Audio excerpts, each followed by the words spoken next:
The screen doesn't welcome you in. It hits you. No slow build, no previously on, no warm-up music that tells you what to feel. Just a name, suddenly everywhere.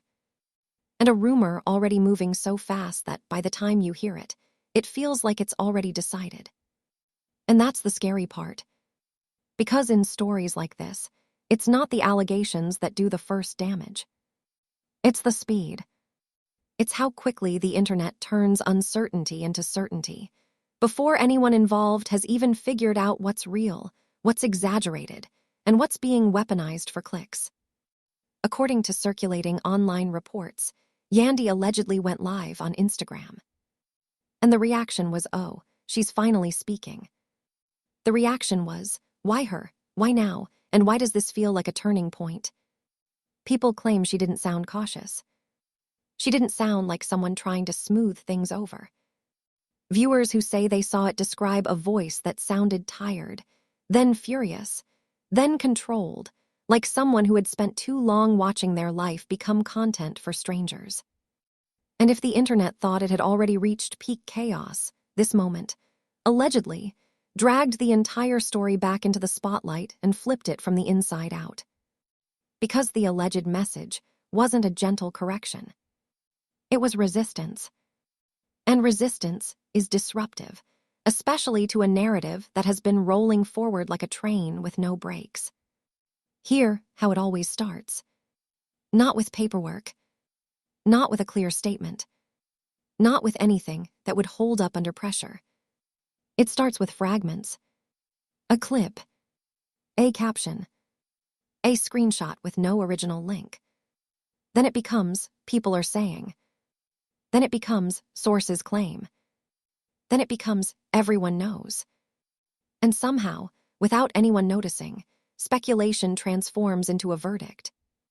According to online chatter, the audience had barely processed the earlier chaos, whatever pieces they had seen and whatever story they had accepted, when this alleged live became the new center of gravity. Whispers turned into captions. Captions turned into headlines. Headlines turned into breakdown videos. Breakdown videos turned into evidence for people who never had evidence in the first place. And what makes this particular situation feel heavier is the way the narrative apparently grew teeth. Because this wasn't just drama. This was the type of story where labels stick, where a single emotional moment can become a permanent identity, where the internet doesn't just discuss a situation, it assigns roles. Victim, villain, liar, manipulator, defender. And once those roles get assigned, everything afterward gets filtered through them. Silence becomes guilt. Speaking becomes desperation. Timing becomes strategy. Emotion becomes proof. That's not investigation. That's a script. And according to viewers who claim they watched the alleged live, Yandy's alleged point was simple. Why are people acting like the script is finished, when nobody even knows what the full story is? If the internet expected tears, some viewers say they didn't get them. If the internet expected excuses, they claim they didn't hear them. Reports online describe the alleged message as controlled frustration, the kind you hear when someone has reached that point where they no longer care about being liked. They care about stopping the machine. According to online discussion threads, Yandy allegedly didn't just deny a narrative. She challenged the entire foundation of it. She allegedly questioned how an emotional clip became a permanent label, how context died while captions went viral, how people decided what must be true because it fit what they already suspected, how rumors became so repeated that they started to sound like documentation. And that's where the story gets uncomfortable. Because when someone calls out the system doesn't respond with patience. It responds with noise. Reaction channels freeze, then pivot. Comment sections ignite. And the audience splits into two camps. Camp 1. Finally, someone close to the situation is pushing back without hesitation. Camp 2. This is damage control. This only makes everything messier. And both camps feel certain. But here's the twist. The alleged lie didn't end the rumor. It introduced something that rumors hate more than denial. Doubt. Because doubt makes people ask questions. And questions slow down the machine. This is where the narrative became radioactive. According to online chatter, there was an earlier emotional moment, often referenced in conversations, that people reinterpreted over and over again. Some call it the HIV moment. Others frame it as a breakdown clip. But the key detail is what people think it meant. The key detail is what happened after. Because online, a moment doesn't stay a moment. It gets ripped out of its original emotional temperature. It gets clipped into a shorter version. Then it gets captioned with certainty. Then it gets reposted with a different caption. Then it gets reposted again until the original tone is gone. And by the time it reaches the 10th repost, it's not a clip anymore. It's a weapon. According to viewers discussing the alleged live, Yandy allegedly leaned into this point hard. Not necessarily arguing about what was said, but arguing about the internet's habit of killing nuance and replacing it with the most damaging interpretation. Because consider what happens when you're overwhelmed, publicly, and you say something emotionally loaded. If you're a regular person, people around you might ask, "Are you okay?" If you're a public figure, the internet asks, "Is this a confession?" And once the internet decides something sounds like a confession, it doesn't matter what you meant. It matters what people can monetize. And that, according to supporters, is why the story escalated so violently. Because once a label becomes viral, correction rarely travels as far. Then there's the arrest narrative. This is where many viewers say the story stopped feeling like gossip and started feeling like consequences. But here, what online debates keep circling. An arrest is not the same as a verdict. A headline is not the same as documentation. And timelines that don't align are not minor details, they're cracks. According to online reports, Yandy allegedly questioned why the arrest was treated as automatic proof of guilt when so many people couldn't clearly explain what it was for, how it happened, or how it fit into the rest of the story. And that's where the audience got uneasy, because when you slow down a story, you reveal how much of it is built on momentum rather than facts. Fans allegedly began doing what the internet always does when doubt enters the room. They started rewatching old clips, rereading old posts, comparing dates, looking for the moment where speculation turned into certainty. And what they found, according to many discussion threads, was not a clean path. It was a chain reaction. Rumor feeds outrage. Outrage feeds pressure. Pressure demands consequences. Consequences arrive before clarity. And once consequences appear, people assume clarity must exist somewhere. Even if it doesn't. One of the most combustible parts of this entire situation is the role of commentary. Because reaction channels operate in a gray zone. They rarely say, "This is confirmed." They say, "People are saying." They say, "This is alleged." They say, "I'm just reacting." But the effect on audiences is often the same. When enough people repeat a theory, the word allegedly becomes decoration. Audiences start hearing it as fact. And according to online chatter, Yandy allegedly addressed this dynamic without nomming every creator directly. Yet many viewers felt the implication was unmistakable. She allegedly questioned how discussion morphed into assignment of blame, how observation turned into implication. And implication, repeated enough times, began sounding like proof.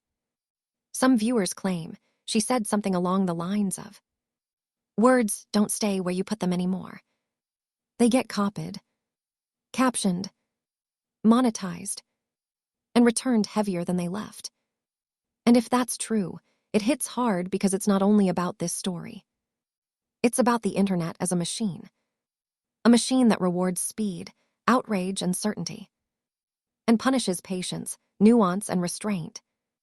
At this stage, the story becomes less about what happened and more about how people interpret what happened. Because two different truths start to exist at the same time. People want accountability for harm. People want fairness before labeling someone permanently. And the internet struggles to hold both truths at once. Supporters of the pushback argue. Emotional moments are not reliable evidence. Silence is not guilt. A narrative built on clips can become a trap. People are real, not characters. Critics argue. Harm exists regardless of intent. Public speech carries responsibility. Questioning can be a form of minimizing. Timing can look strategic. And what makes this so tense is that both sides aren't arguing from nothing. They're arguing from fear. One side fears injustice through mob certainty. The other fears injustice through powerful people escaping accountability. So when the alleged live happened, it didn't heal anything. It sharpened the conflict. When silence, BCOMES, the LOUDSD voice. Then came the waiting. No official documents surfaced, according to online chatter. No definitive confirmation arrived. No clean statement sealed one version of events as final. And in that vacuum, silence became a character. Every hour without clarification got interpreted differently depending on who was watching. Legal caution. Avoidance. Strategy. Emotional withdrawal. Indifference. Fear. And because silence can mean anything, audiences project whatever conclusion they already prefer. That's why silence is dangerous online. Not because it proves anything, but because it becomes a blank screen people can paint onto. And the longer the silence lasts, the more the narrative hardens. Not necessarily because new information appears, but because repetition cements perception. Once a story reaches this level, the internet does something predictable. It rewrites the past.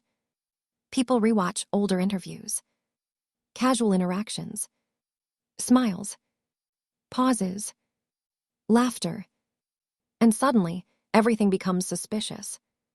A neutral face becomes nervous. A pause becomes calculated. A joke becomes deflection. Hindsight is powerful that way. It turns ordinary human behavior into clues. And the problem is, once the audience starts hunting for clues, it rarely stops. Because the hunt itself becomes content.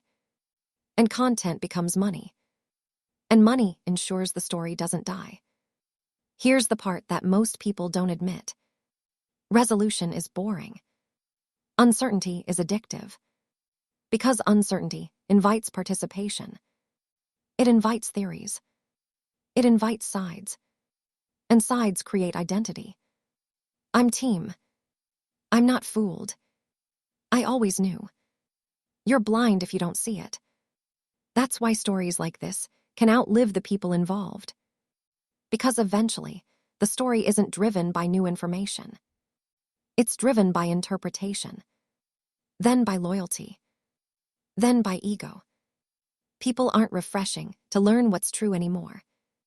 They're refreshing to see whether the internet validates what they already believe. And once validation becomes the goal, truth becomes secondary.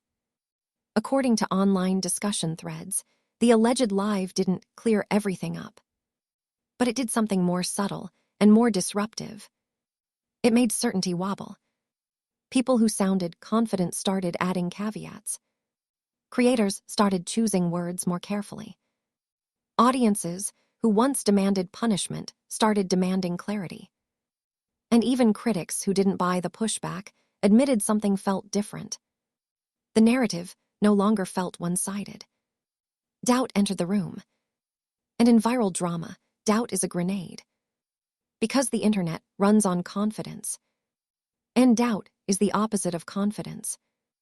At this stage, one fact becomes undeniable even without official confirmation. Damage has already occurred. Reputations altered. Trust strained. Perceptions reshaped. And even if clarity arrives tomorrow, the earlier version of the story will still exist, archived, reposted, searchable. That's the curse of viral narratives. They don't require proof to persist. They require repetition. And repetition is abundant. So now the question becomes less about one alleged lie and more about a system. What happens when emotional moments are treated as verdicts? What happens when commentary becomes a courtroom? What happens when silence is interpreted as confession? What happens when correction travels slower than the accusation? And once you see that pattern, you start noticing it everywhere. Now step back and think about what you just watched. Not the clips, not the captions, not the comment wars. The bigger picture. You've seen how quickly emotion becomes narrative. How silence becomes a statement. How rumors don't need proof once enough people repeat them. This story didn't explode because of confirmed facts. It exploded because pressure, timing, and perception collided in public, then got fed by a system that rewards speed over understanding. So ask yourself honestly, when someone breaks emotionally under scrutiny, is that truth? Or is it evidence of pressure? When someone finally speaks after weeks of silence, do we listen to understand? Or do we listen to confirm what we already decided? And when others stay quiet, is that wisdom? Fear? Legal caution? Or just a blank screen we fill with our own assumptions? If this breakdown helped you look past the noise and see the mechanics behind viral narratives, hit like so more people can watch with perspective instead of impulse. Subscribe if you want commentary that doesn't rush to judgment just to chase shock. And turn on notifications because stories like this rarely end when the headlines move on. They resurface, they reshape, they return. Most importantly, drop your thoughts in the comments, without insults, without fantasies, without treating people like characters. Do you think the internet went too far? Did silence make it worse? Or was this already out of control, long before the public even noticed? Read other opinions, respond with respect. Because the real takeaway isn't who said what. It's how easily perception becomes consequence. And in today's media world, words don't just describe reality. They can create it.